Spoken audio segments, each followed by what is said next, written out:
Hello મિત્રો, કેમ છો? મજામાં ને? આજના નવા વિડીયોની અંદર આપણે જોઈશું મેથ્સની અંદર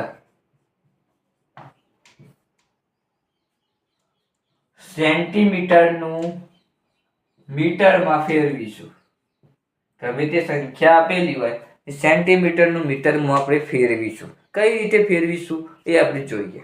તો જુઓ, સેન્ટીનું મીટરમાં ફેરવવા માટે પહેલા સંખ્યા આપેલી, ધારો કે આવી આપેલી હોય કે જેમ કે 55 સેન્ટીમીટર આપેલું હોય, એનું આપણે મીટરમાં ફેરવવાનું. કઈ રીતે ફેરવવાનું? તો પહેલા આપણે બે જે વાક્યો આપેલા એ આપણે જોઈ લઈએ.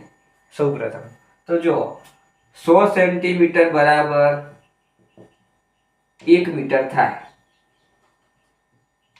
તો 1 સેન્ટીમીટર બરાબર 1/100 મીટર થાય. આ યાદ કરી લેવાનું. સેન્ટીમીટરનું મીટરમાં ફેરવવા માટે આ યાદ કરી લે કે 100 સેન્ટીમીટર બરાબર 1 મીટર થાય, તો 1 સેન્ટીમીટર બરાબર 1/100 મીટર થાય. તો આ યાદ કરી લેવાનું. હવે આપણે જોઈશું, હવે આ જ વાક્ય પરથી આપણે સમજી લેવું કે આ સમજી લેવાનું આ સૂત્ર છે. તો આ જ વાક્ય પરથી આપણે સમજી લેવાનું કે આ દાખલો એના પરથી જ ગણવાનો છે. 1 સેન્ટીમીટરની જગ્યાએ આપણે લખીશું 55 સેન્ટીમીટર. બરોબર? હવે 1/100 આલેલ બાજુનું મીટર લખીએ. 100 તો નેચર એમને એમ જ લખવાનું. 1 ની જગ્યાએ 55 લખી દઈએ. આ દાખલાનું સાદું રૂપ. હવે આપણે કયા વિડીયોની અંદર આપણે જોયું હતું કે અપૂર્ણાંકનું દશાંશ અપૂર્ણાંકમાં ફેરવો, અને પાર્ટ 2 ની અંદર જોયું હતું દશાંશ અપૂર્ણાંકનું સાદા અપૂર્ણાંકમાં ફેરવો. તો જુઓ, તો આ અપૂર્ણાંક આલ્યો એને આપણે દશાંશ અપૂર્ણાંકમાં ફેરવવાનો. તો 55/100 આલે તો કેટલે શૂન્ય આલેલી? 2 શૂન્ય આપેલી. તો 2 શૂન્ય આપેલી એટલે પોઈન્ટ પછી 2 સંખ્યા હોવી જોઈએ. જેમ કે પોઈન્ટ પછી 55, તો 1 અને 2 સંખ્યા થઈ. તો 2 સંખ્યા આવી પાછળ મીટર. તો આ એનો જવાબ 0.55 મીટર જવાબ આવે. હવે આપણે બીજું જોઈએ એક્ઝામ્પલ. જેમ કે 725 સેન્ટીમીટર આપેલું. હવે એને આપણે મીટરમાં ફેરવવાનું છે. તો કઈ રીતે ફેરવીએ? 725 આપ્યા હોય તો સૌપ્રથમ 1 સેન્ટીમીટરની જગ્યાએ 725 સેન્ટીમીટર લખી દેવાનું.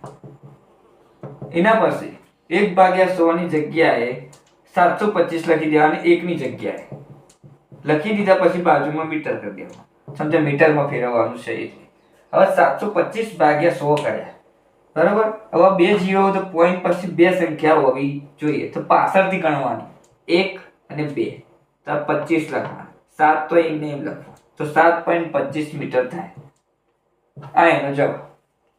તો આ 3 સંખ્યા આપેલી હોય તોય પણ 100 પોઈન્ટ પછી 2 સંખ્યા આવી શકે. એટલે કે 725/100 કરો તો 7.25 મીટર આવે. તો આવી રીતે દાખલા ગણી શકાય. આ આપણે જોયું સેન્ટીમીટરનું મીટરમાં ટ્રાન્સલેટ. એટલે કે 100 સેન્ટીમીટર બરાબર 1 મીટર થાય, તો 1 સેન્ટીમીટર બરાબર 1/100 મીટર થાય. વિડીયોને આપણે આટલે સુધી રાખીએ છીએ. આજે આપણે જોયું સેન્ટીમીટરનું મીટર. એટલે કે સેન્ટીમીટરનું મીટરમાં ટ્રાન્સલેટ કઈ રીતે કરવું. ગમે તે સંખ્યા આપેલી હોય, અપૂર્ણાંકની અંદર હોય, પોઈન્ટમાં હોય, ગમે રીતે આલેલી હોય તો કઈ રીતે ગણી શકાય એ આપણે જોયું. હવે આવતી વખતે જોઈશું સેન્ટીમીટરનું મીટરમાં તો જોઈશું, પણ સેન્ટીમીટરનું મીટર બંને એક સાથે આપેલું હશે અને ફેરવવાનું છે મીટરમાં. તો બંને આપેલું છે તો કઈ રીતે ફેરવીશું એ આપણે આવતા વિડીયોની અંદર જોઈશું. તો વિડીયોને લાઈક, શેર અને કોમેન્ટ કરીને જણાવજો વિડીયો કેવો લાગ્યો, અને સબસ્ક્રાઈબ કરવાનું તો ભૂલતા જ નહીં.